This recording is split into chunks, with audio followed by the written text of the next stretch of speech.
Muito bem, vamos falar então um pouquinho sobre como a gente deve se comparar com a concorrência, como a gente deve mencionar a nossa concorrência. Poxa, Felipe, eu tenho que falar da concorrência? Sim, você deve.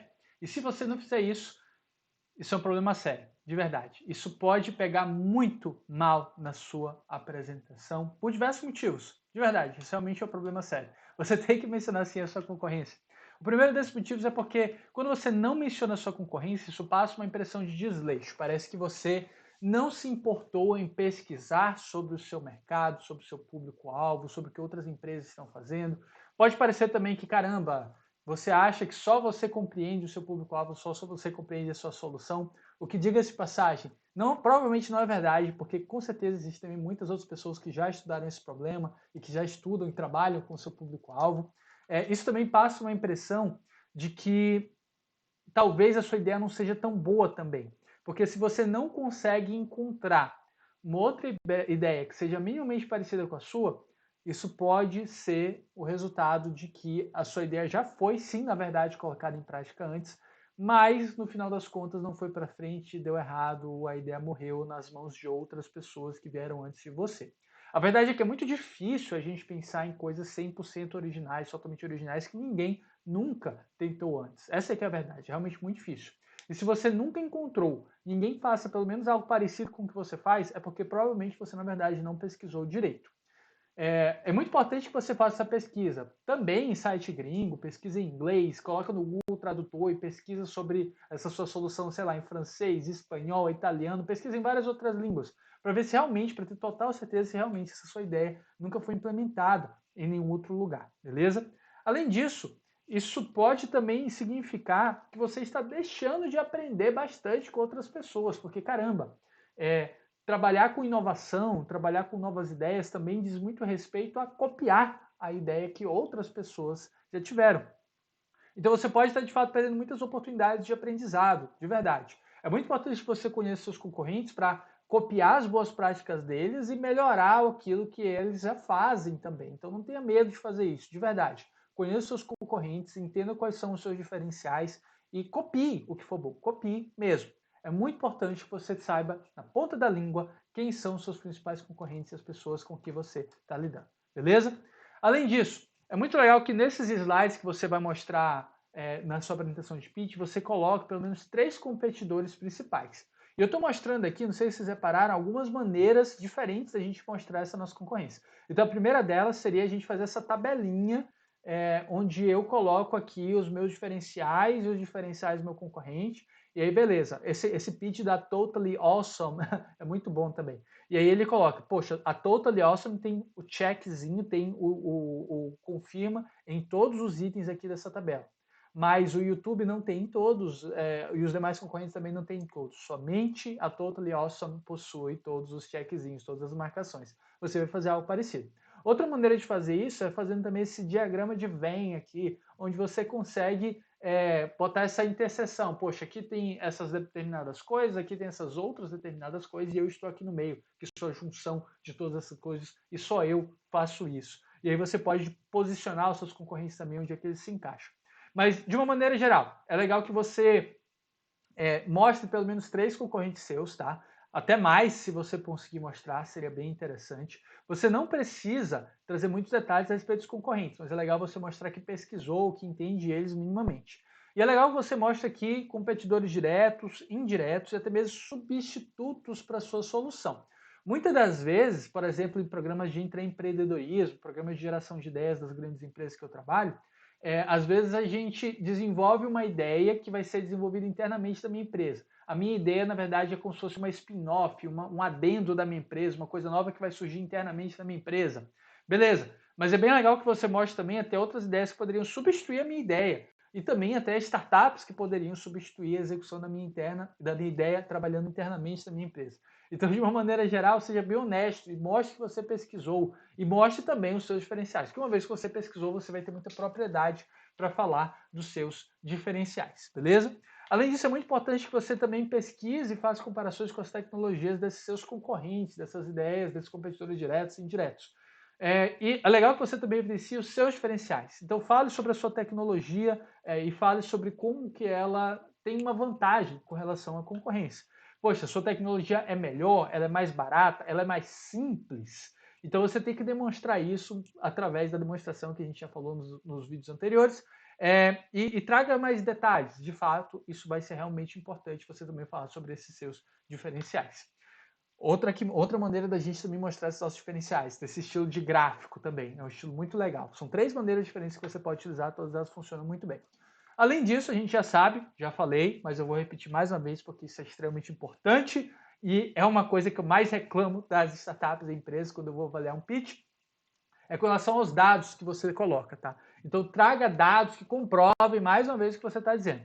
Faça pesquisa com os clientes, faça performance benchmarks, que basicamente são estudos de diferenciais de performance. Então me mostre o quão mais rápida ou mais barata a sua solução é em números e traga esses dados numéricos para poder mostrar. E também comparações de interface. Se você diz que a sua interface é melhor, é mais simples, mostre como que a sua interface é mais simples em comparação para os concorrentes, que é mais poluída, mais complicada, mais difícil de ser utilizada. E complemente esses seus argumentos com demonstrações práticas e comparações práticas se houver tempo. Então, se você quiser comparar as duas soluções, colocar uma coisa do lado da outra, ó, o nosso site é assim, o deles é assim, a gente tem isso e eles não têm, fica mais legal ainda. E aí se mistura muito com aquele slide de demonstração que a gente já falou anteriormente, isso também é bem legal, beleza? E escolha esse melhor formato de comparação. Acabei de mostrar para você 3 diferentes formatos, que é esse formato de gráfico, o formato diagrama de Venn, onde eles se interceptam, né? Onde existe aquela interseção, e também aquele formato de tabela, comparação direta de tabela, que também funciona muito bem. Escolha aquele que você achar que é mais adequado para a sua situação e sucesso. Aproveita, vai correr atrás disso. Beleza.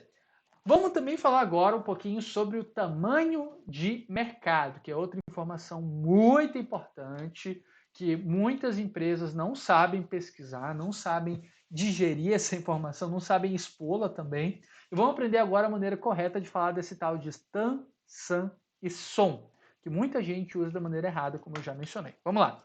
O TAM é uma sigla em inglês que significa Total Available Market, ou em outras palavras, mercado total.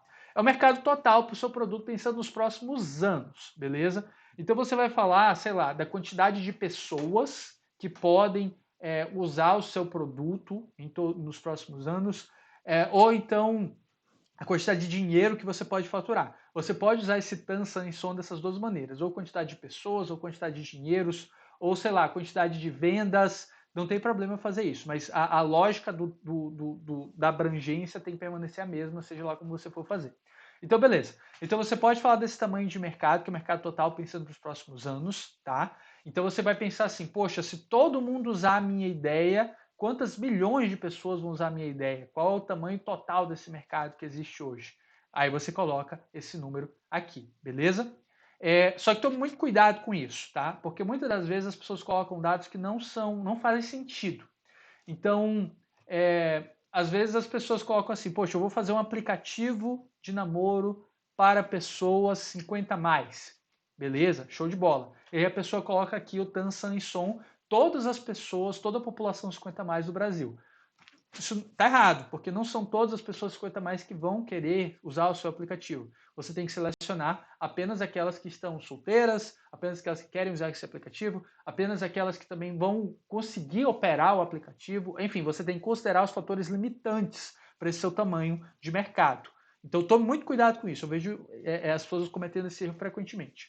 Além disso, logo depois a gente tem que falar sobre o nosso Serviceable Available Market, que seria o SAM, ou mercado possível, que nada mais é do que a fatia que a sua empresa tem potencial para atingir com os recursos que ela tem hoje. Veja bem, potencial para atingir. Você provavelmente atinge hoje uma parcela do mercado, que é o que a gente vai chamar de SOM daqui a pouquinho, mas você conseguiria atingir muito mais com os recursos que você tem hoje. Poxa, hoje eu vendo para X pessoas, mas com a minha capacidade produtiva, eu conseguiria atender até 10 vezes mais sem problema nenhum. Então, isso aqui é o SAM. É quanto você poderia atingir no máximo. Seria o mundo perfeito para você hoje. E por último, a gente tem também o SOM, que é o Serviceable Obtainable Market, ou mercado endereçado, que é a parte do SAM que você de fato possui hoje. Beleza? Então, veja bem, a gente vai cortando as pessoas, a quantidade de grana que a gente pode faturar, a quantidade de clientes, de público que a gente pode ter, até chegar onde a gente de fato possui hoje, ao que a gente de fato possui hoje. Como eu já falei, essa demonstração ela pode ser feita tanto para demonstrar um potencial financeiro, mas também um potencial de usuários, sem problema nenhum. Dentre outras coisas também, como eu já mencionei anteriormente, acabei me passando um pouco. Mas de uma maneira geral, tome muito cuidado, tá? Você tem que colocar de fato um público realista, um público que de fato vai conseguir consumir esse seu produto. E não traga estimativas absurdas, de verdade. Eu já vi, por exemplo, pitch onde uma empresa que vendia chocolate colocava toda a população brasileira como possíveis consumidores de chocolate. Isso é irreal, isso não faz sentido. Você tem que selecionar o seu público-alvo. Pô, você está vendendo chocolate para todo a população brasileira ou você está vendendo para um público de 20 a 30 anos, masculino e feminino, de determinado segmento? Enfim, você tem que considerar aquele público-alvo com o qual você está trabalhando para trazer uma perspectiva real para as pessoas que estão assistindo o seu pitch. Eu coloquei ali os conceitos, então não podia deixar de colocar aqui também um exemplo de mais uma startup bacana a qual a gente pode estar se inspirando. Esse é o Tan San Som deles, veja como isso muda bastante. E uma coisa interessante é que se você tem dificuldade para estimar o seu Serviceable Obtainable Market, o seu SOM, muitas vezes a gente pode estimá-lo também, tá? A verdade é que tudo aqui são estimativas, a gente nunca tem certeza exata do que a gente está falando quando a gente faz esse tipo de estimativa de tamanho de mercado. É muito difícil você fazer uma estimativa de tamanho de mercado ultra mega realista, porque normalmente isso exige pesquisas caríssimas. Mas normalmente as pessoas às vezes pegam 3%, 2%, 1% do TAM, ou então do SAM, beleza? Então, você pode fazer estimativas desse gênero também, colocando esse 1, 2, 3%, mas você tem que ter um bom racional por trás. Tem que fazer sentido essa estimativa ao qual você está propondo, beleza? Muito bem, mais um vídeo encerrado. Fique ligado, porque nos próximos vídeos a gente vai falar sobre outros assuntos também muito interessantes. Fica ligado, vejo você no próximo vídeo. Até mais!